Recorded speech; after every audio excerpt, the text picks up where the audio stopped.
오늘도 좋은 날 주님의 충만한 사랑과 은혜와 평강과 복주심이 함께하기를 바랍니다.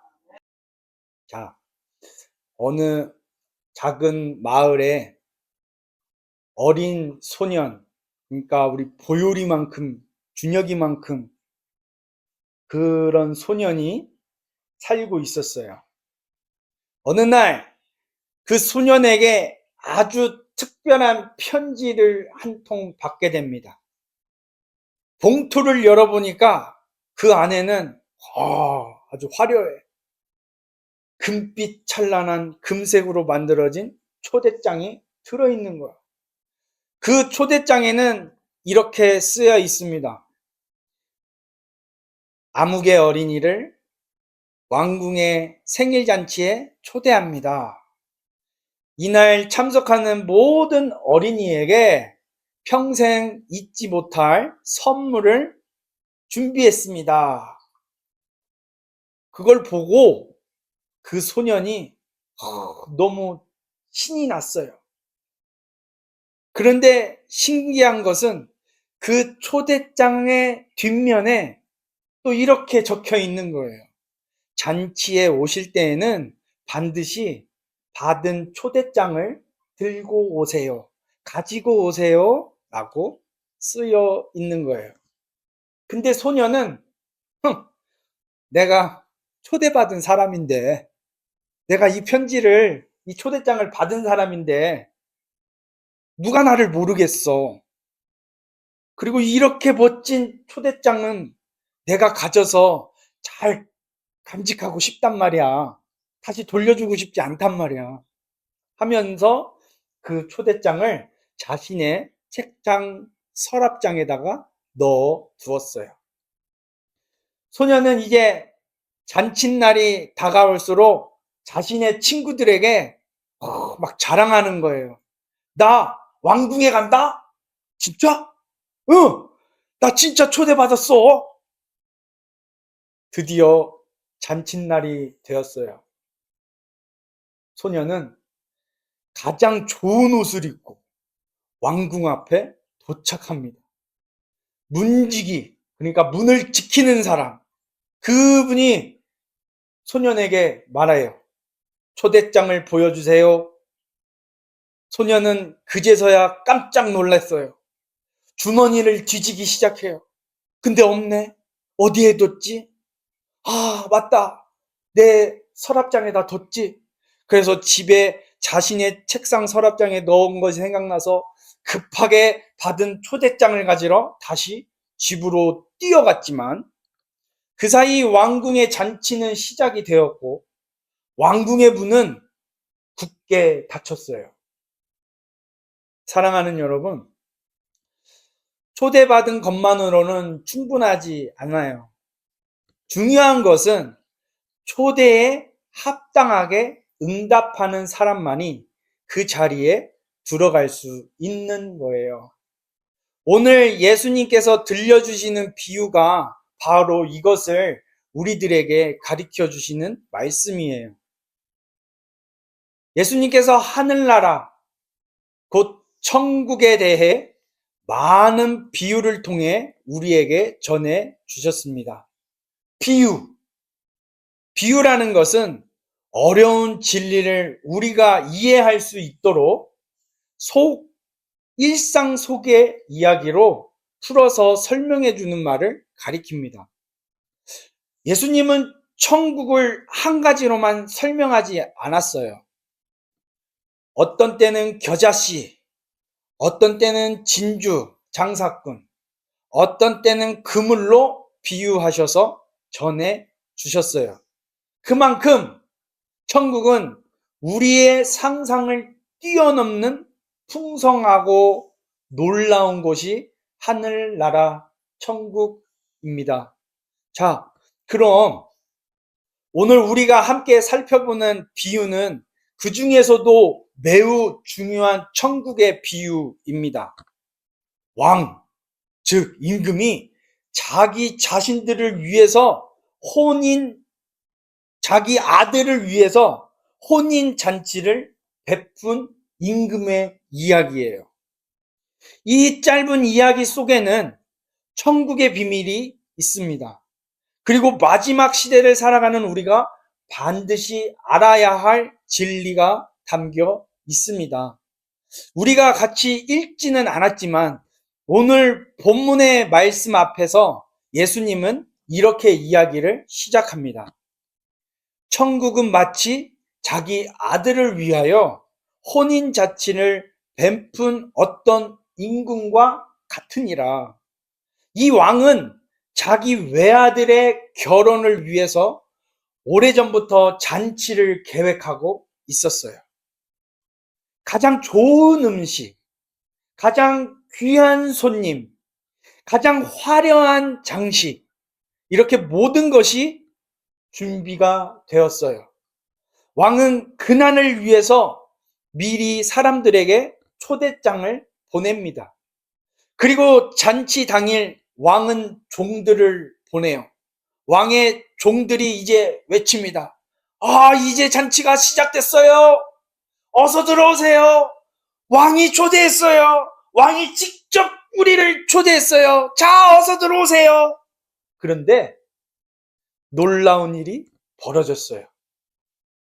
초대받은 사람들이 하나같이 오지 않으려고 했어요. 모두 거절한 거예요. 여러분, 우리가 예를 들어서 친한 친구나 동료의 생일 잔치, 생일날 그 친구에게 초대를 받으면 어때요? 기쁘죠? 그리고 초대를 받았으니까 옷도 막 뭐 입고 가지? 엄마 이 옷 이뻐요? 엄마 양말 신을까 말까? 신발은 뭐 신지? 물어보죠. 그리고 생각하지. 엄마 거기 가면 뭐 먹을까? 고기 있을까? 고기? 닭고기, 치킨, 피자 있을까? 뭐 먹을까? 고기 오늘 먹겠지 고기? 맛있는 것을 먹겠다고 상상도 합니다. 안 그런가요? 그런데 왕의 초대를 받은 사람들이 그것도 왕자의 결혼, 왕의 아들의 결혼, 그 잔치에 초대를 어떻게 했다고요? 거절했어요. 하지만 근데 왕은 포기하지 않고 다시 다른 종들을 보내며 이렇게 말합니다. 내가 오찬을 준비하되, 오찬.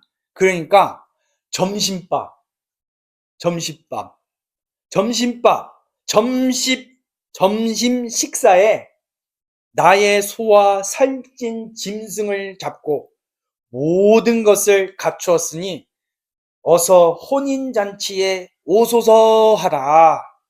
사랑하는 여러분, 이 말씀이 얼마나 따뜻하고 마음을 설레게 해준 말씀인가요? 왕은 그들이 거절했음에도 불구하고 다시 한번 기회를 주어서 오도록 한 거예요.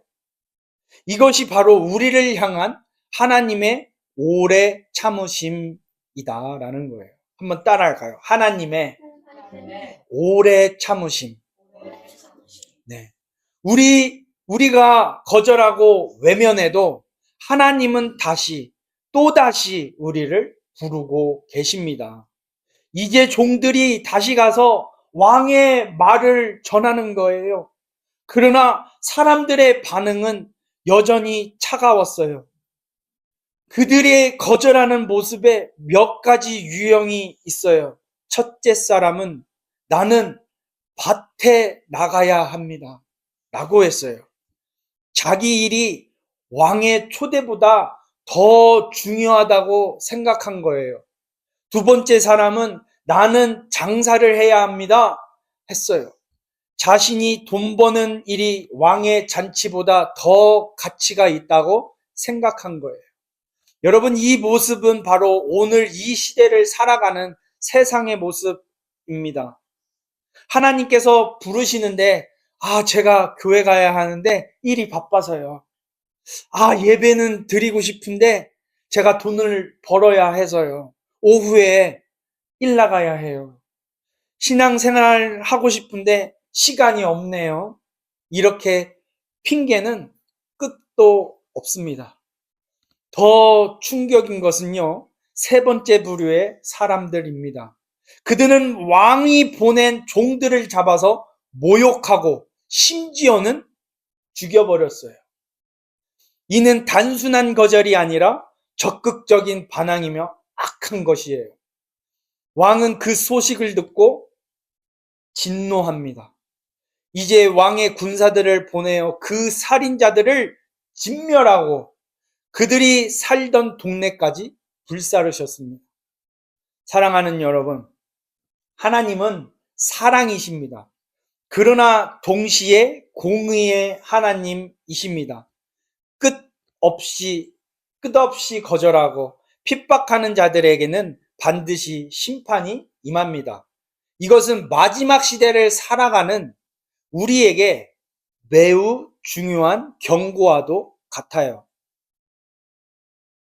어느 청년, 그러니까 오래전의 이야기예요. 오래전에 어느 가난한 청년이 미국 LA로 가는 배에 올라탔다고 합니다. 그는 가진 돈을 모아서 겨우겨우 그 배표 한 장을 손에 쥐운 거예요. 이제 그의 주머니에는 단지 뭐가 있었을까? 단지 딱딱한 빵 쪼가리 하나, 그리고 치즈 한 덩어리, 그렇게 갖고 있는 거예요. 그 청년은 미국까지 가는 데만, 이 배는 그러니까 미국까지 가는 데만 한 달이 걸리는 긴 항해를 가야 하는 배였어요. 청년은 매일 식사 시간이 되면 갑판 구석에 숨어서 사람들 모르게 딱딱한 그 빵덩어리를, 그리고 치즈를 조금씩, 한 달 동안 먹어야 되니까 조금씩 뜯어 먹었어요. 그러면서 그 배 옆에, 이제 그 안에서 흘러나오는 맛있는 냄새, 고기 냄새, 막 달콤한 냄새, 흘러나오는 그 냄새를 먹으며 이 빵을 보며 배를 어떻게 했어? 먹였어요. 그리고 침을 삼키고, 아, 저 안에는 얼마나 맛있는 음식이 있을까? 나도 한번 먹어봤으면. 저 안에서 맛있는 냄새가 나는 그 음식을 나도 한 번만 먹어봤으면 좋겠다. 너무 맛있다. 그렇게 한 달이 지나 마침내 배가 미국 항구에 도착했습니다. 청년은 짐을 챙겨 내리는데 배에서 일하던 한 직원이 그에게 다가와서 물어보는 거예요. 여보게, 아니, 자네는 어떻게 왜 한 달 동안 식당에 한 번도 들어오지 않았던 거요? 그러니까 청년이 부끄러워하며 대답합니다. 제가 가진 돈이, 이 배표를 사서 가진 돈이 없어서요. 눈물을 글썽이. 그러자 그 직원이 깜짝 놀라며 말하는 거예요. 아이고, 여보게, 자네가 가진 표는 그 표 안에 한 달 동안 먹을 수 있는 그 식사도 포함된 거였네. 어? 자네는 그냥 들어와서 앉아만 있으면 우리가 먹을 것을 가져다 주는 거였다네. 그 말을 듣고 청년은 그 자리에 주저앉고 말았습니다. 한 달 동안 굶주리면서 딱딱한 빵을 아껴 먹으며 그 모든 시간이 사실은 풍성한 식탁에 초대받은 시간이었던 것을 그제서야 깨닫고 통곡하는 거예요. 이를 갈며. 사랑하는 여러분, 이것이 바로 오늘날 많은 사람들의 모습이에요. 예수님께서 십자가에서 모든 죄값을 치르셨어요. 천국 잔치, 그 모든 비용을 예수 그리스도께서 다 지불해 주셨습니다. 우리는 그저 그 예수님의 초대에 응답하고 외치는 자의 소리에 아멘으로 화답하면 되는데, 그리고 그분이 차려주신 식탁에 앉아있기만 하면 됩니다. 그런데 사람들은 자기 가난한 빵 조각을 붙들고 인생의 항해를 굶주리며 살아갑니다. 오늘 말씀이 우리에게 큰 도전이 되기를 바랍니다. 이제 왕은 진노하신 후에 종들에게 새로운 명령을 내리셨어요. 혼인 잔치는 준비되었으나 청한 사람들은 합당하지 아니하니 내거리에 가서 사람을 만나는 대로 혼인잔치에 청하여 오너라. 여러분, 이 말씀이 얼마나 은혜로운 말씀인가요? 무슨 뜻인가요? 누구든지 와라 라는 초대입니다. 신분도 배경도 과거의 죄도 묻지 않으십니다. 그냥 큰 길에서 만나는 모든 사람이에요. 착한 사람이든 악한 사람이든 죄가 있는 사람이든 가난한 자든 부자든지 다 초대하라는 거예요. 바로 이것이 오늘 우리가 누리는 복음입니다. 본래 천국의 초대는 이스라엘 백성에게만 주어진 것이었어요. 그러나 그들이 메시아이신 예수님을 거절했을 때, 그리고 십자가에 못 박혀 죽이라고 외칠 때, 그 초대는 온 세상 모든 민족에게로 열렸어요. 우리 같은 이방인, 천국 잔치에 초대받게 된 이유가 바로 여기에 있습니다. 종들은 큰 길로 나가서 만나는 사람마다 초대했고, 잔치 자리는 손님들로 이제 붐비기 시작해요. 가득 찼어요. 자, 이제 오늘 본문의 핵심으로 들어갑니다. 우리가 앞서 읽은 마태복음 22장 11절부터 14절을 보세요. 잔치 자리는 가득 찼어요. 음악이 흐르고 음식이 풍성하고 모두가 기뻐하는 시간이었어요. 그때 왕이 손님을 둘러보려고 이렇게 내려옵니다. 그런데 왕의 눈앞에 한 사람이 들어오는 거예요. 다 같이 똑같은 이 옷을 입고 있는데, 아니, 예복을 입지 않은 사람이 있는 거예요. 풍습에 따르면 왕의 결혼 잔치에 참석하는 모든 손님에게는 왕이 직접 예복을 나누어 주었습니다.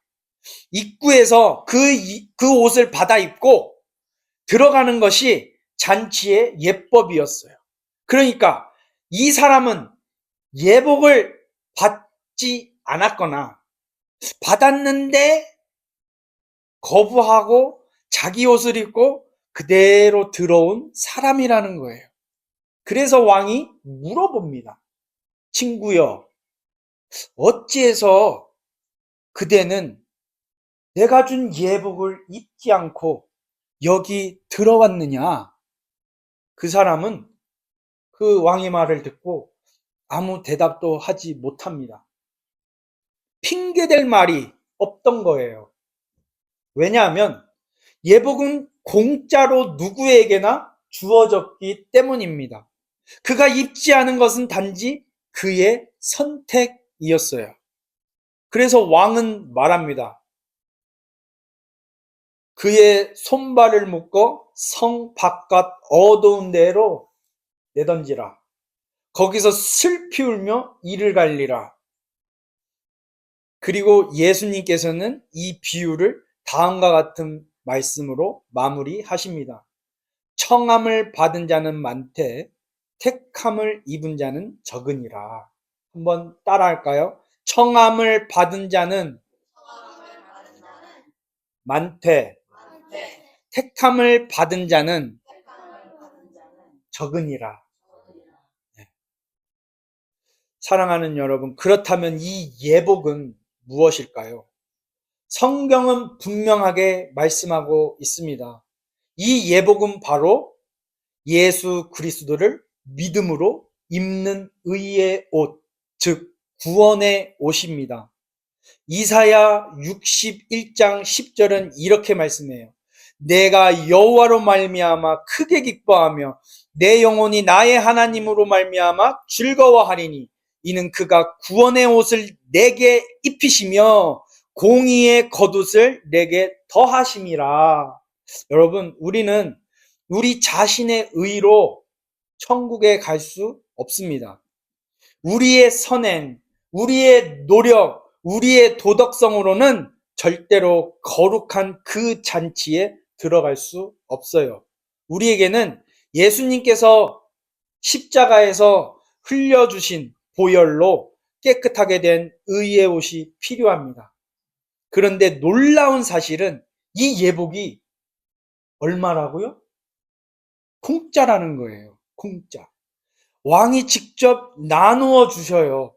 우리가 할 일은 그저 그 예복을 받아 입는 거예요. 받아 입는 거. 그것이 바로 따라합니다. 믿음. 네. 그것이 바로 믿음이에요. 그럼 예복을 입지 않은 그 사람은 누구를 가리키는가? 교회는 다니지만 진정으로 예수님을 마음에 모시지 않은 사람입니다. 잔치에 들어오기는 했지만 그분의 옷을 입지 않은 채로 온 거예요. 즉, 겉모양만 신자이고 속에는 그리스도가 없는 사람을 의미합니다. 오늘 우리는 지금 마지막 때를 살아가고 있습니다. 주님 오시는 그날을 기다리며 우리는 살아가고 있어요. 우리 예수님께서 다시 오시는 그날, 그 어느 때보다 가까워지고 있습니다. 천국 잔치, 곧 어린 양의 혼인 잔치, 계시록 19장 7절에서 9절, 그 말씀이 곧 시작됩니다. 요한계시록 19장 9절은 이렇게 이야기합니다. 천사가 내게 말하기를 기록하라. 이 어린 양의 혼인잔치에 청함을 받은 자들은 복이 있도다. 여러분, 우리 모두는 이 잔치에 초대받았습니다. 그러나 초대받은 것만으로는 충분하지 않아요. 뭘 입어야 돼요? 예복을 입어야 합니다. 오늘 이 시대는 어떻나요? 많은 사람이 복음의 초대를 받고도 거절합니다. 어떤 사람은 바빠서 거절하고, 어떤 사람은 돈을 벌어야 해서 거절하고, 어떤 사람은 아예 복음을 전하는 자를 핍박하거나 무시합니다.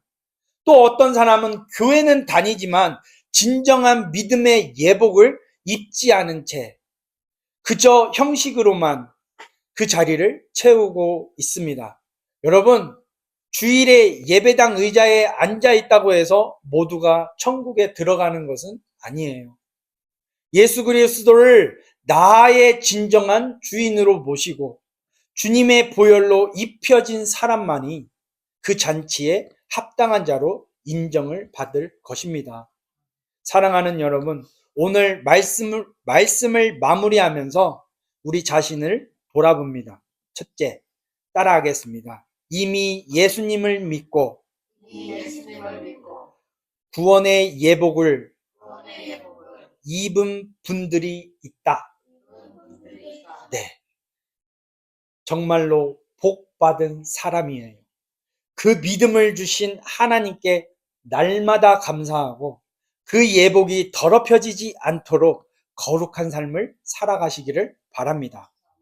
그리고 아직 초대받지 못한 우리 이웃, 가족, 친구들을 큰 길에서 만나는 사람들처럼 그 천국 잔치로 초대하시기를 바랍니다.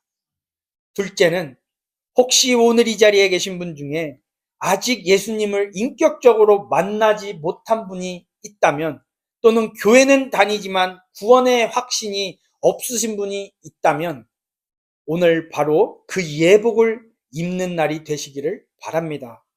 왕이 손수 준비해 주신 그 예복을 거절하시기를 바랍니다.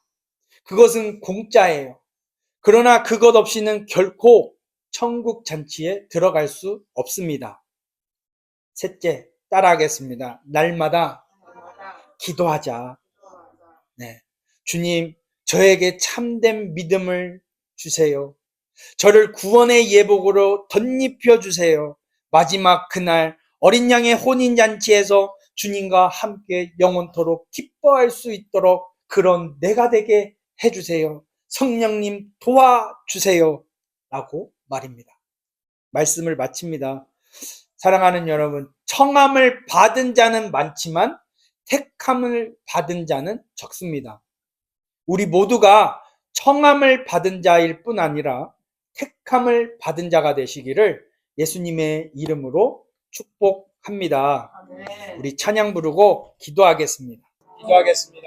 사랑과 은혜가 풍성하신 아버지 하나님, 우리를 천국잔치에 초대해 주심을 감사드립니다. 받을 자격 없는 우리를 부르시고 예수 그리스도의 보혈로 예복까지 마련해 주신 그 크신 은혜 앞에 엎드립니다. 세상의 분주함에 매여서 주님의 음성을 놓치지 않게 하시고 형식적인 자리 지킴이 아니라 오직 참된 믿음의 예복을 입는 자녀로 살아가게 하시옵소서. 청함을 받은 자에 머무르지 않게 하시고 택함을 입은 자로 그날 주님 앞에 서게 하여 주시며 아직 초대받지 못한 영혼들을 큰 길에서 부르는 우리 주님의 성도로 살아가게 하시옵소서. 예수님의 이름으로 기도합니다. 아멘.